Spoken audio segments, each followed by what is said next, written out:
तो दोस्तों आज हम लोग बात करेंगे यूपी की नदियों के बारे में। ठीक है, हमें ये पता है यूपी की जो सबसे लंबी नदी है वो गंगा नदी है। ठीक है, आज उसी गंगा नदी के बारे में बात करेंगे। उसका उद्गम कहाँ से हुआ, उसकी सहायक नदी कौन सी है और कौन कौन सी नदी मिलकर गंगा नदी का निर्माण करती है। ठीक, आज इस पर हम सब बात करेंगे। ठीक है, देखो सबसे पहले क्या हो जाएगा, सबसे पहले हम उत्तराखंड में इन हिमालयों के बारे में बात करेंगे। ठीक है, सबसे पहले हमको ये क्या बताया गया है शुरुआत से कि गंगा नदी कहाँ से निकलती है, तो गंगोत्री के गोमुख नामक स्थान से निकलती है। ये हम लोग ये सब रटे हुए हैं। ठीक है, पर ऐसा नहीं है। गंगा नदी का जो उद्गम है माना जाता है, ठीक है, कि भागीरथी नदी और अलकनंदा नदी के मिलन से गंगा नदी का निर्माण होता है। ठीक है, तो आगे इसी पर बात करेंगे हम लोग। ठीक है, सबसे पहले गंगोत्री हिमालय। ये गंगोत्री हिमालय कहाँ पर पड़ता है, उत्तराखंड में पड़ता है। यहाँ से एक नदी निकलती है जिसे भागीरथी नदी कहते हैं। कौन सी नदी कहते हैं, भागीरथी नदी कहते हैं। ये नदी गंगोत्री हिमालय से निकलती है। ठीक है, फिर उसके बाद एक हिमालय और है संतोषी हिमालय। यहाँ से एक नदी निकलती है अलकनंदा। कौन सी नदी निकलती है, अलकनंदा नदी। तो भागीरथी नदी और अलकनंदा नदी, ठीक है, ये दोनों वहां मतलब अपने अपने स्थान से निकलती है, उत्तराखंड में ही ये स्थान पड़ते हैं। ठीक है, हम बात करेंगे अलकनंदा नदी के विषय में। यहाँ से जब नदी निकलती है तो सबसे पहले एक इसकी सहायक नदी कौन सी पड़ती है, धौली गंगा। क्या पड़ती है, धौली गंगा। तो धौली गंगा और अलकनंदा नदी का जो संगम होता है उसको विश्व प्रयाग कहते हैं।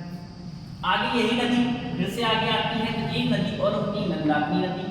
तो नंदाकिनी नदी और अलकनंदा नदी का जो संगम होता है नंदप्रयाग कहलाता है।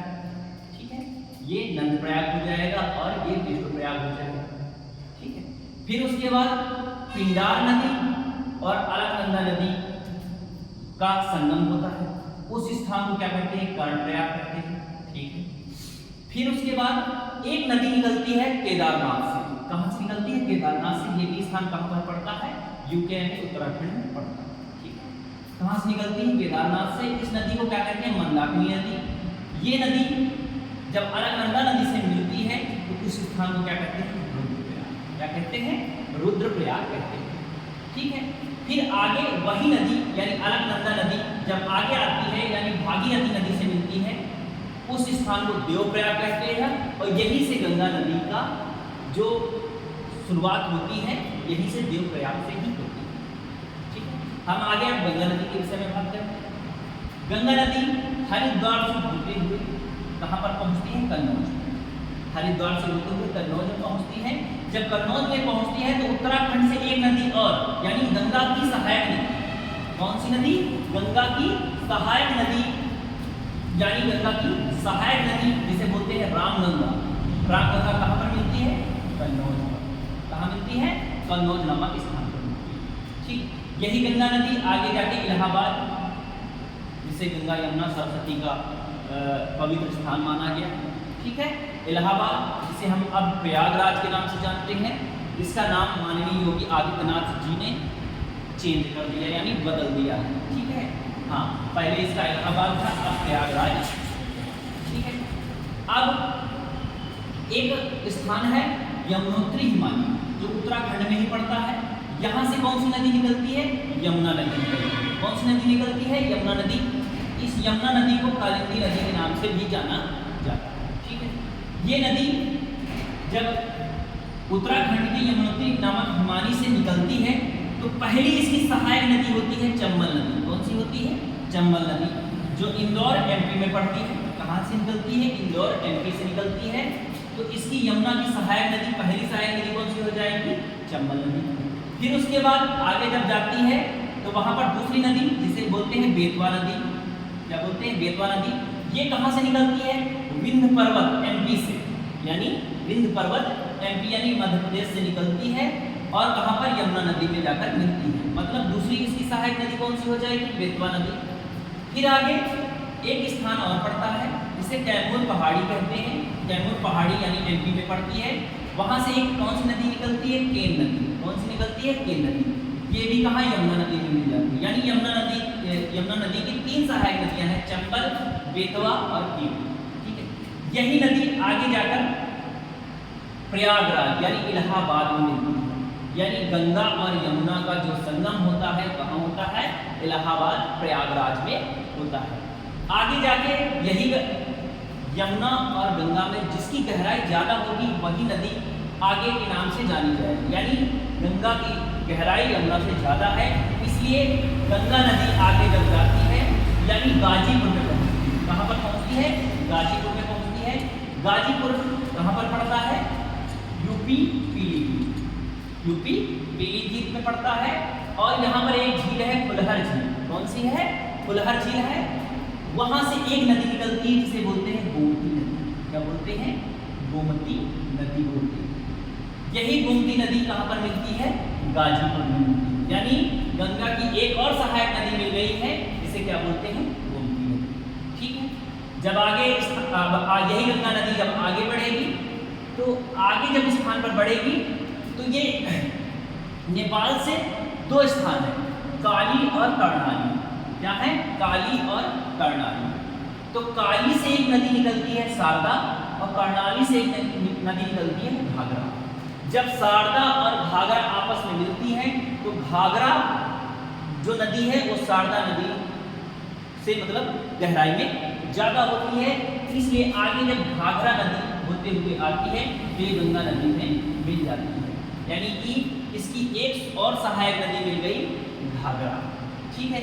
अब ये नदी बिहार में इंटर करती है। कहाँ इंटर करती है? बिहार में इंटर करती है। और कहाँ पर? पटना में इंटर करती है। ठीक है। जैसे ही पटना में इंटर करती है तो एक नदी और है जो कहाँ से निकलती है? अमरकंटक पहाड़ी से। अमरकंटक पहाड़ी से निकलती है जिसे सोन नदी नाम से जाना जाता है। और ये कहाँ? पटना में मिलती है। कहाँ मिलती है? पटना में मिलती है। इसका मतलब गंगा नदी की एक और सहायक नदी हो गई। कौन सी नदी? सोन नदी, जो अमरकंटक पहाड़ी से निकलती है। ठीक है। यही गंगा नदी जब और आगे बढ़ती है तो एक सोनपुर नामक स्थान है। कौन है? सोनपुर नामक स्थान है। ठीक है। यहाँ पर एक सहायक नदी है गंडक। ये गंडक आगे कहाँ पर मिलती है? सोनपुर में मिलती है। ठीक है।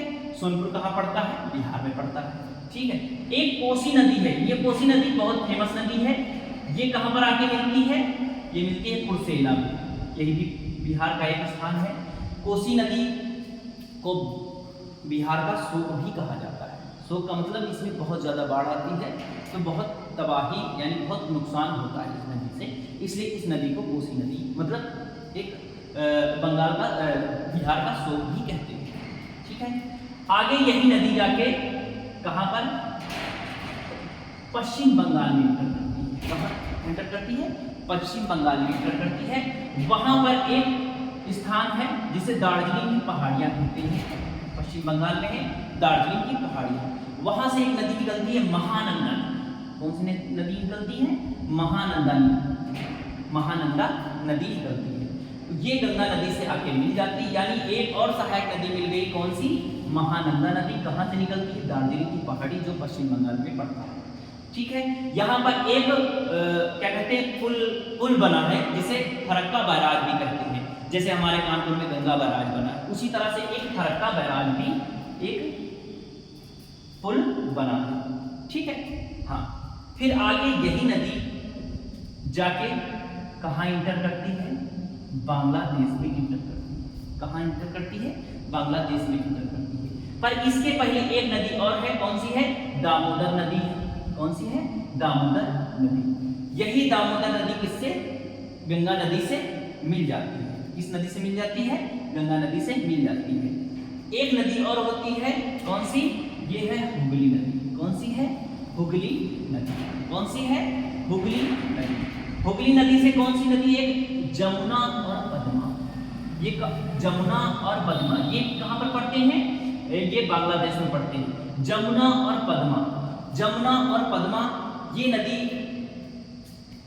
जमुना और पद्मा ये दो नदियां आपस में मिलती हैं और एक अरुणाचल प्रदेश इस स्थान पे पड़ता है। वहां से एक नदी आती है। कौन सी होती है?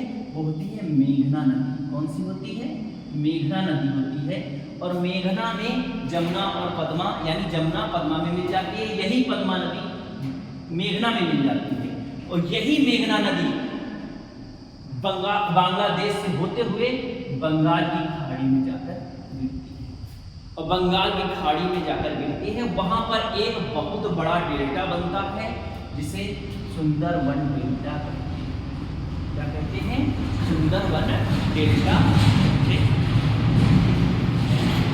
एक बार फिर से रिपीट किए देते हैं कुछ इंपॉर्टेंट पॉइंट जो बहुत पूछे जाते हैं। जैसे यहाँ पर हम बात करेंगे धौलीगंगा और अलकनंदा। यहाँ पर क्या हो जाएगा?